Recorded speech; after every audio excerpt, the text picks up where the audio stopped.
Notification जारी कर दिया है। बहुत दिन नहीं बीते हैं जब सरकार इस बात की खुशी मना रही थी कि सोना सस्ता हो गया है। उसे ये लगा था कि इससे करंट अकाउंट डेफिसिट की दिक्कत कम होगी, लेकिन उसे इस बात का अंदाजा नहीं था कि दांव उल्टा पड़ जाएगा और सस्ते सोने से इंपोर्ट कम नहीं बल्कि बढ़ जाएगा। इस मुद्दे पर बात करने के लिए हमारे साथ जुड़ रहे हैं क्रिसिल के chief economist D K. Joshi.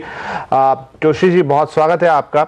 Fiscal deficit का आंकड़ा बढ़ रहा है, वो भी तब जब सोने के इंपोर्ट को कम करने के लिए बड़े बड़े कदम उठाए गए हैं। कितनी फिक्र की बात लगती है आपको? देखिए, ये बात आपकी सही है कि जो ट्रेड डेफिसिट पिछले कुछ महीनों से नीचे आ रहा था वो अचानक ही बढ़ गया और दिसंबर के लेवल पे पहुंच गया है। इसका मुख्य कारण यह है कि इंपोर्ट्स, खासकर गोल्ड और सिल्वर, इसमें बहुत ज़्यादा तेज़ी से उछाला है। करीब 140% के करीब इसमें ग्रोथ देखी गई है। तो मुझे नहीं लगता कि आगे चलते हुए इस तरह की इंपोर्ट ग्रोथ जो गोल्ड और सिल्वर में ये दिखाई देगी। उसका कारण यह है कि अभी तो दाम गिरे थे तो लोगों ने अपने परचेजेज एडवांस कर दिए, पर आगे चलते हुए क्योंकि इन्फ्लेशन नीचे आ रहा है तो gold as a investment option कम अट्रैक्टिव होगा। उसके दाम नीचे आ रहे हैं तो उसका अट्रैक्शन भी कम होगा। तो आगे चलते हुए ये दोनों चीज़ें मुझे नहीं लगता इस साल ज़्यादा प्रेशराइज करेंगी।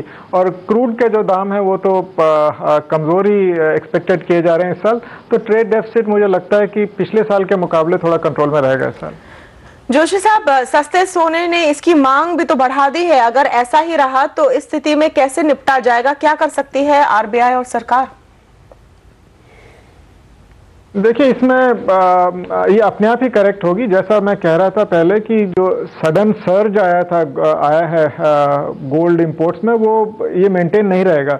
तो क्योंकि इकोनॉमी में डिमांड काफ़ी कम है और अगले साल भी ग्रोथ की ज़्यादा एक्सपेक्टेशन नहीं है, तो इंपोर्ट डिमांड जो non gold, non silver areas हैं उनमें कम होगी। तो ओवरऑल जो ट्रेड डेफिसिट है वो चिंता का विषय अवश्य बना रहेगा। करंट अकाउंट डेफिसिट भी चिंता का विषय बना रहेगा। हमारा ये मानना है कि करंट अकाउंट डेफिसिट थोड़ा सा नीचे आएगा और 4.5% ऑफ जीडीपी पे वो 2013-14 में सेटल करेगा, जो कि काफ़ी कंफर्ट लेवल से काफ़ी ऊपर है, पर पिछले साल के मुकाबले कम है।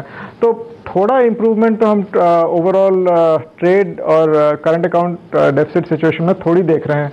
और वल्नरेबिलिटी हमारी बनी रहेगी क्योंकि हम ग्लोबल कैपिटल फ्लोज पे डिपेंडेंट काफ़ी हद तक रहेंगे।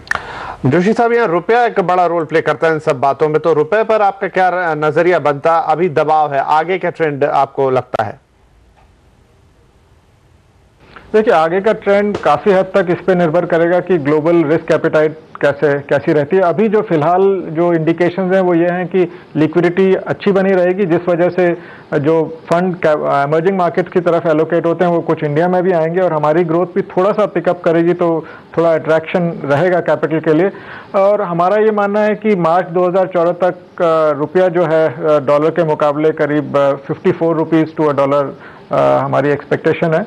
तो बीच में वॉलेटिलिटी रहेगी, जैसा कि आपने अभी मेंशन किया कि अभी फिलहाल उसमें और कमजोरी देखी गई है। तो 54 को हम मान के चल रहे हैं अगले साल का टारगेट मार्च 2014 का। अगर महंगाई की बात करें तो रिटेल महंगाई के आंकड़े आए हैं जोशी जी, कमी आई है इसमें। कल WPI के भी फिगर्स आने हैं। अगले 6 महीने का व्यू लेते हुए आप इसको कहाँ जाते देख रहे हैं?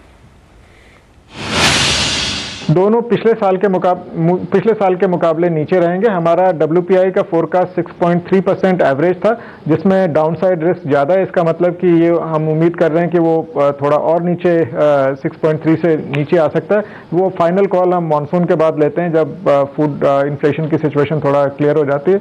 और जहाँ तक CPI इन्फ्लेशन का सवाल है, क्योंकि उसमें फूड का बहुत ज़्यादा वेट है, तो फूड इन्फ्लेशन कैसे बिहेव करती है उसका असर CPI पे दिखाई देगा। और जैसा कि मैं कह रहा था कि CPI इन्फ्लेशन ऑलरेडी नीचे आने शुरू हो गई है और ये क्योंकि डिमांड सिस्टम में काफ़ी कमज़ोर है, तो CPI इन्फ्लेशन को भी हम नीचे आते हुए देखेंगे।